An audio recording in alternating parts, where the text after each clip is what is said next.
जो सांदीपनी ऋषि थे, सांदीपनी ऋषि के जो पुत्र थे, क्या कि जब भगवान श्री कृष्ण उनके पास पहुंचे हैं और गुरु दक्षिणा का समय आया तो उन्होंने गुरु जी को प्रणाम किया, जाकर के गुरु को कहा कि देखिए हर जीवन जितने भी हमारे यहाँ हमारा करणीय कर्तव्य धर्म है हमारा गुरु को दक्षिणा देना। कभी कभी हम सोचते हैं भाई गुरु तो महाराज है, गुरु को क्या कमी है।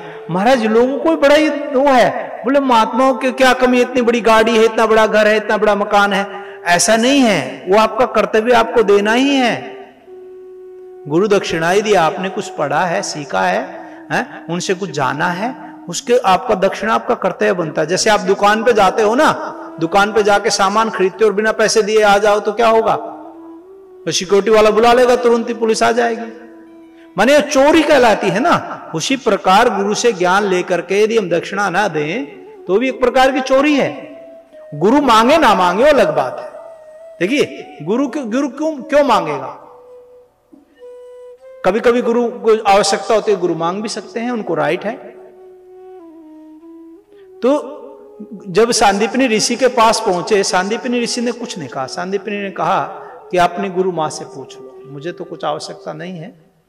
तो मां के पास पहुंचे, गुरु पत्नी के पास, तो वो बेचारी दुखी थी। उनका एक ही बेटा था और वो समुद्र में नहाने के लिए गया था, वहां कोई असुर ने उनको निगल लिया, माने डूब करके मर गया, असुर ने खा लिया, जो भी रहा। तो जिसका इकलौता पुत्र था उसको कैसे। तो यहां भगवान श्री कृष्ण ने क्या किया, भगवान श्री कृष्ण गए उनके पास, उन्होंने रोती रोती ने कह दिया बेचारी ने क्या कि माता है, उसका हृदय दुखी था। तो उसका ठीक है, आपने मांगा तो मैं दूंगा।